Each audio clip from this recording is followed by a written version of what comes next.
Hi, I'm Bonnie Carlin. Welcome to Change. And today we have a very interesting topic that's very near and dear to my heart.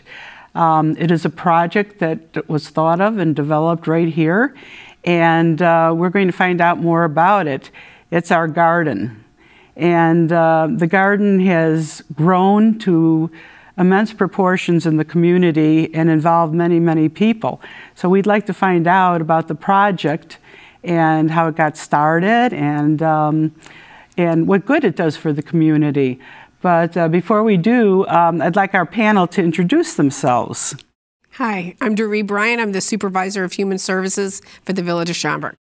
I'm Pamela Brookstein. I'm with the Public Health Institute of Metropolitan Chicago. Hi, I'm Kiran Chaturvedi, and I work for the Schaumburg barn, serve everyday lunch, and as a senior program coordinator. Very good. Thank you for being here. To start off, Doree, how did this project come into being? Okay. Well, what we really need to start is to talk about a grant process that the village was able to apply for. And Pamela is the person that's been our connection to that grant. So I'm going to ask you to maybe just explain about the grant project as a whole before we get to talking about the garden specifically. Sure. So the Center for Disease Control and Prevention decided that they wanted to spend a good amount of money. They wanted to invest in prevention instead of the Band-Aids that come afterward. And they decided that obesity prevention is something they should be working on. And they decided to go about it in a new way that is a little bit different than the way public health has traditionally gone into making change, which is normally heavy on education, which is very, very important.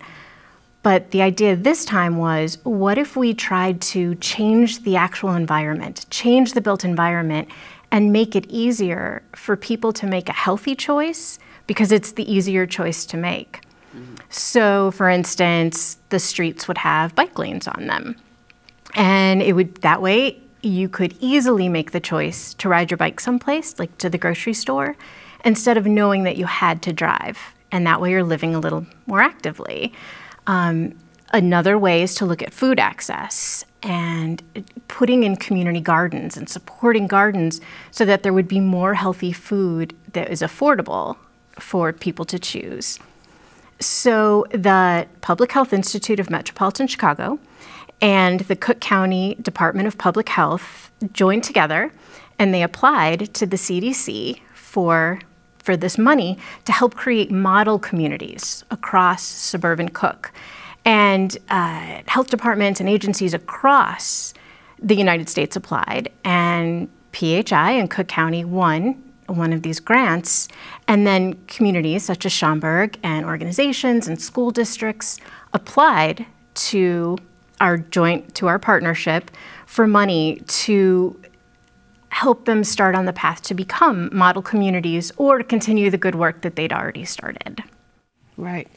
And so when that opportunity was presented to us, for quite some time, Kieran and I had been eyeing that vacant piece of property across the parking lot from the barn, thinking what a wonderful place that would be for a community garden. And but how to do that, because there is money involved, obviously, in starting up a garden. So then we had this opportunity to apply for this grant, and we applied for it and we received it. And because of where that property is located, across the parking lot from not only the senior center, but also the village's teen center, which is in the lower level of the barn, and then not that far away is the Schaumburg Park District Bach building, which houses a preschool during the school year and then summer camps for grade school age children during the summer. So we thought, what a wonderful opportunity to not only have this community garden, but to have different generations working together on the garden, because we had the seniors in the upper level of the barn, the teens in the lower level of the barn, and then the children over at the Bach Park District building. So we when we submitted for the grant, we called it an intergenerational produce garden. So it was a wonderful confluence of factors. Oh, absolutely. You got everybody involved in the garden by making it available to them, and everyone took ownership. Right. And I know we're going to be talking about that some more as our program goes on. But what's been nice about our partnership with Pamela's, the program that Pamela was talking about, is that there was a lot of support from CPPW, communities putting prevention to work, for the various grant projects that were approved.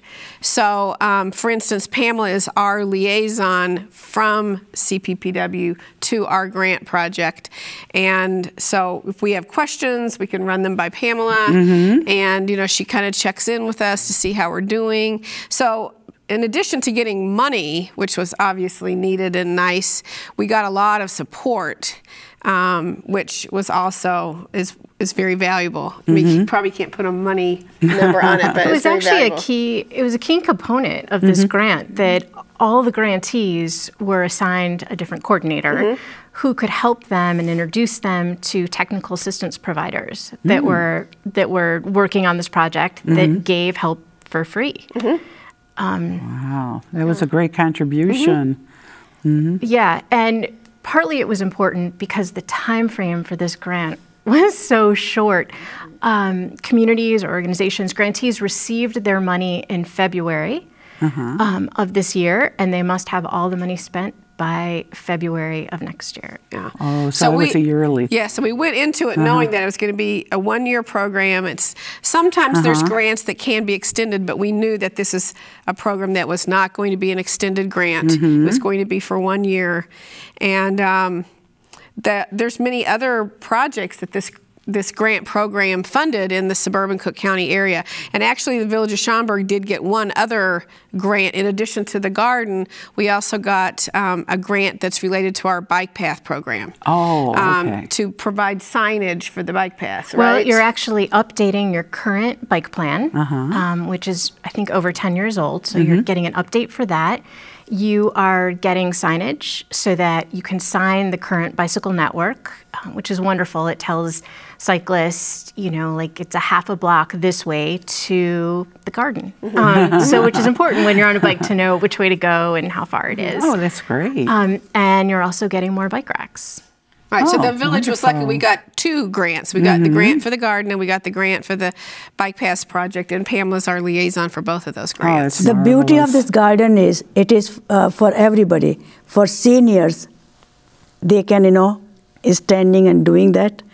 And for little children, they are, you know, so everybody's approach, what a beauty of this garden, you know. Yeah, it works out very well for everybody. And it's like brought the community together in something that's very healthy for everybody. So we're very proud of it right now. But we'll have to take a little break, and we'll be back in a few minutes.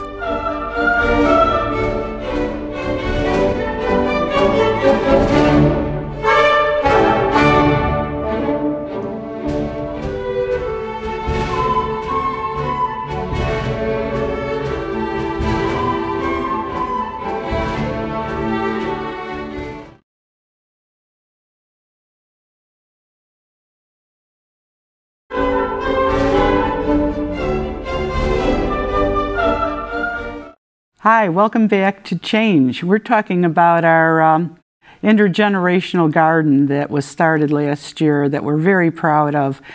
We have 2 new panel members for this segment. Would you please introduce yourselves? Anna Mae Smith, and I live in Schaumburg, and I go to the barn. That's right. And I'm Brianne Riley. I'm the Assistant Youth Coordinator at the Schaumburg Teen Center. Oh, that's great. Thanks for coming.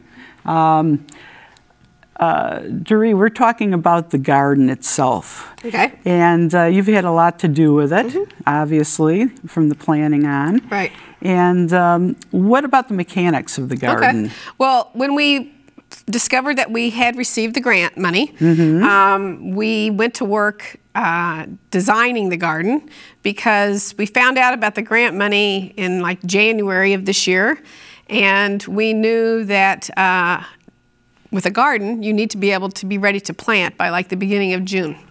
So we're very fortunate in the village that we have a lot of talented staff people. So we had a couple of people from our community development department that helped design the garden.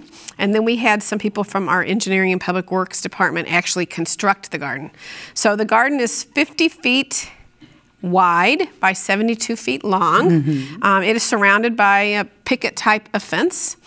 And because we were having the different generations working in the garden, we wanted to make it possible for the different age groups to comfortably work in the garden. So about 1/3 of the garden consists of what are called raised beds. In other words, they're raised high enough that, in particular, seniors don't have to bend over to work in the garden. They can work pretty much at chest height. And so we have a couple of different rows of raised beds. And then we also have wide pathways with kind of a type of granite gravel so that people, for instance, if they had walkers, they'd still be able to work in the garden. They could just, their walker goes right on the pathway. And then the rest of the garden is made up of, in-ground plants, easily accessible by teenagers and children. And we planted a wide variety of types of things. We had several different types of lettuces and spinach and beet. Let me see if I can remember everything. Beets, carrots, zucchini, herbs, eggplant, tomatoes, oh my tomatoes, carrots, Brussels sprouts, Brussels sprouts, 3 different kinds of beans, pumpkins, and 2 different zucchini squash and summer squash or yellow squash, hook-neck squash, and cucumbers, right? So.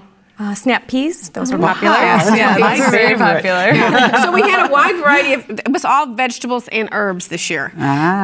We do have some thoughts for next year, but that's what it was this year. And then we had a kickoff on a Wednesday, June 1st, a big kickoff event. And then on June 3rd, which is a Friday, was our big planting day. So the seniors planted in the morning and the teens planted in the afternoon. That's great. So that was a big day. Yeah. Now, Anna Mae, you've worked in the garden, haven't you? A little bit, yeah. So what was your experience with it? I loved it. Did you? I mean, we weeded. Uh-huh. And I had to learn which were the weeds. And which were So did the teens. Yeah. Because I had never done that before. Really? Never. Oh, my No, I was goodness. city born and bred, One of the things that's been kind of surprising is that I think we had a stereotype that the seniors would be pros at this and they'd be having to teach the teens and the kids had to do it. Many of our seniors had never worked in a garden. Really? I never have, no. And how did you learn? Just by being told, this is a weed and this is, this is a fruit, or I'm not a fruit, but a vegetable. Yeah, the village has a horticulturalist on their public works staff. Oh, how nice. And so he's been kind of our teacher, Yeah. right? Yes. Yeah, he helped So he's a been lot. guiding you Yes. and Right. how to approach it. Very good. And then with the zucchini, when it came grew. It was a bumper crop, wasn't it? Yes, Oh. and I still have frozen zucchini in my freezer to make the bread. Oh, good. That's great. Because I put it in the Food processor. food processor. Yeah. And I got 2 batches to make 8 loaves of bread. Excellent. And we had it at our bake sale, and we sold all kinds of bread for a I even bought some zucchini cookies too. Yeah. But they were delicious. Weren't they? Very Everything good. we had was really, really good. So there's a lot of work involved in a garden, as you know. absolutely. Yeah. So in addition to the planting, obviously, Anna was The talking about weeding. weeding, and the teens did quite a bit of weeding also. And So- then the teens kind of took over the watering. Yeah. Would you like to tell us how the scheduling went with the teens? We were really just as clueless as we were. So it was trial and error. But we weeded, I would say, every couple days, as much as we could get the kids out into the garden to just to keep it clean and really, eye appealing, and then not to get, lost in all the vegetables. But So we did that as, you know, as often as we possibly could. I would say at least 1 or 3 days a week, as much as we could. So it sort of got the teens moving and taking ownership of the garden as well. Yeah, I think, and it was a great challenge for the teens to actually be out there and to see what it takes to you know, maintain a garden, the physical work that it takes to maintain a garden. It was, I think, something that they didn't realize. But once they saw everything growing and progressing, they realized that the work was worth it. And I think that was a great experience for them to have. I imagine they were very proud of the garden at that point. Oh yeah, as soon as things started growing really big, they wanted to pick it immediately. Like, you know, they didn't know, you know, they wouldn't want to harvest it. They just wanted to like pick it immediately. So it was fun for them. Yeah. That was something else. We at the barn, we had salad from the garden. We had tomatoes, we had cucumbers, we had everything. People made different things with the zucchini. I mean, it was really marvelous to have it. Yeah, fun experience, and not only that, very nutritional. I don't think you can get fresher vegetables, you know, pick them out of your garden and eat them that day. It was really good to see that we had grown it, not that we ourselves, but that it had grown there and that we were able to partake of it. And they could just walk right across the parking lot, and there it is. That's what's so wonderful about the location. Yeah, and the tomatoes were great. The tomatoes. There's nothing like a fresh tomato. Oh, absolutely. They were That's fantastic. I think one of the things when Brianne was talking about the kids being excited that I thought went really well is that, like I said, we planted on a Friday on June 3rd, and really within a week there was green stuff coming up out of the ground. And I think that's really good for the teens. They saw like almost immediately some outcome to their work. You know, it's like, wow, there's stuff actually coming out. I mean, no, there wasn't plants yet, but the green shoots were starting to come up within a week. Just results immediately for them, because you know they are, you know, instant gratification is important for them, and it's what keeps them motivated and going. So the garden was such a great progression, and it really took off. And it was, once it got huge, I think they were so excited to just pick the vegetables and, you know, see what we could do with it. Did you ever cook for them downstairs? We did, yeah. We talked about that. That's great. You know, everybody being, you know, in the garden and working in it and enjoying it. We'll have to take a break for now, but we'll be back and we'll talk a little bit more.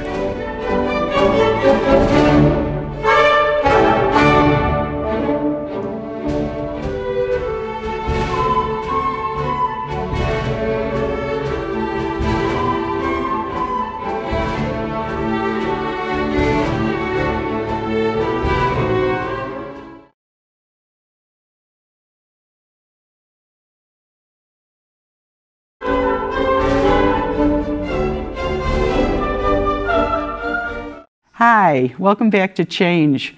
We're talking about our intergenerational garden, and we talked about the grant that we received, how it started, and also the intergenerational aspects of people working in the garden. And now we're going to talk about the benefits, how it benefited our community. We have someone new on the panel. Would you like to introduce yourself? Sure. Hi, I'm Barb McGinn. I'm Executive Assistant of Welfare Services at Schaumburg Township, as well as Food Pantry Coordinator. Very good. Brianne, I'd like to start with you, if you don't mind. How did the concept of the garden benefit the teens? It was great. We actually were able to incorporate the garden into a lot of our different programs that we offer for the teens. We have a Strengthening Youth Development program. We have Healthy Teen Week. We have Healthy Snack Days. So we were able to go into the garden, pick the produce, and then we actually could, you know, use it for Healthy Snack Days. We could use it to show them how, for strengthening youth development, how important it is to be involved in the community. And so one of the projects that we ended up doing was a garden and giving party.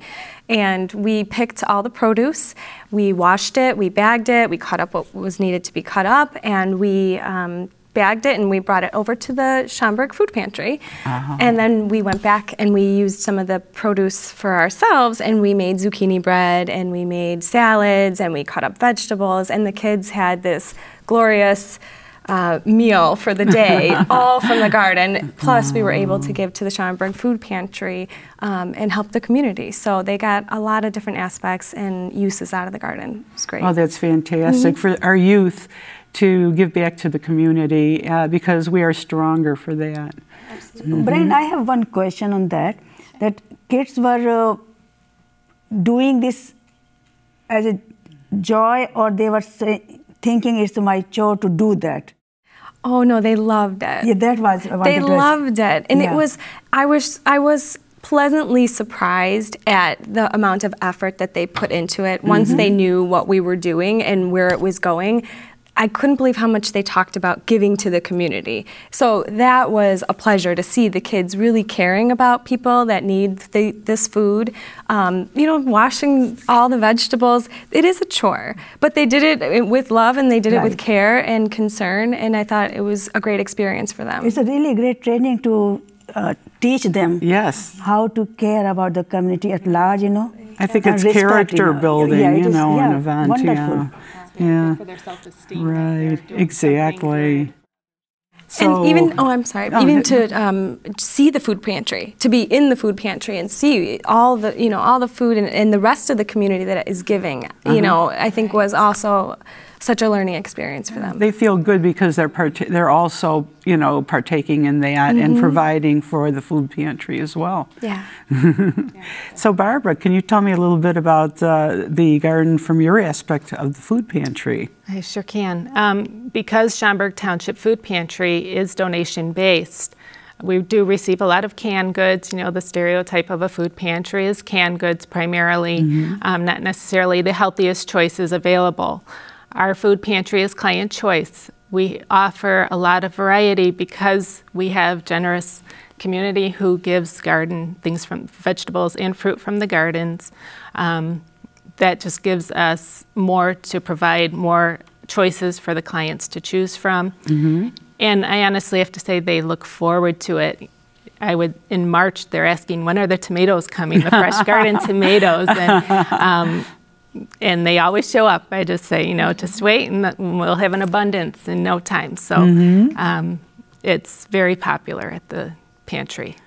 So do you receive donations from other sources too? We do. Our community has a few gardens. We have the Schaumburg Garden Club. They provide weekly donations of vegetables. There's Hoover School also has a garden in their on the property at the school. And then, of course, the intergenerational garden. So we are able to provide fresh vegetables throughout the summer, almost on a daily basis. Yes. And we do put it out on a table where the households can help themselves. They don't need to have an appointment with the pantry.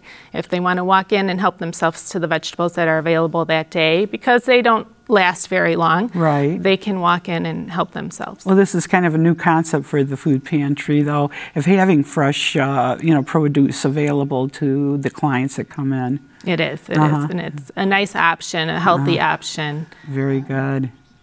It's very nice. And another nice aspect is that we find them sitting talking about recipes, you know, what they're going to do with those tomatoes or that squash. So it's good interaction as well. That's great. So Karen, as far as the seniors go in the garden, how has it benefited their barn and the senior cafe? The barn is, I think, most benefited, you know, agencies there. Seniors. If you recall that you are one of them when we have zucchini. Yes. Oh boy. Yes. We are making zucchini dip. Remember that? Yes, I do. Eggplant. Eggplant parmesan and so many other recipes. And then seniors are comparing their recipe, you know, I will do, mine is better, you know. So that competition is a very healthy one. Yes. And going on. And then top of that, they were watching not to put meat, anything, so I can also eat that. You know? That's right. So I have so much, my both hands were in part, kind of, you know. It was really, really a great idea. And when we started salad bar, that our garden was a blessing to us, you know. You can show the pictures we have. Yes, we have some pictures of the seniors working in the garden, and you know, under the sun. You know, weeding and making sure that the soil is cultivated and everything. And I'm sure they enjoyed, their... They did, yeah. Yes. And it was a grant also from CNN for a salad bar. Did they help us with that? Yes, CNN started a salad bar. It is also a partnership with the Meal on Wheel Foundation, and seniors also. Our council bought, big refrigerator, So it is a partnership, and when we work together, really we make a big difference. And you can see that in picture, our salad bar, that so varietyful, in all the vegetables are there. Yeah. Boy, big variety. Nowadays, for hot meal, that is, meat and everything, only 10 people are signing, and about 45 or 50 people are signing for salad bar. So that's a big difference, and people, they know that healthy eating, healthy aging. And this is a picture of our seniors actually staffing the salad bar as the line comes through. They ask everybody what they like, and then they provide it. So it's really a wonderful option. So if you're interested in coming to lunch, at the Senior Cafe, you can call Karen at 847-524-7496. And I'm sure she'll be happy to arrange a visit for you. And Bonnie, I just want to say, I'm so grateful for this Cook County grant. Oh, yes. And village effort to make this beautiful garden. And this garden, I think the day come when it will be tourist attraction. You will see. Absolutely. Well, thank you all.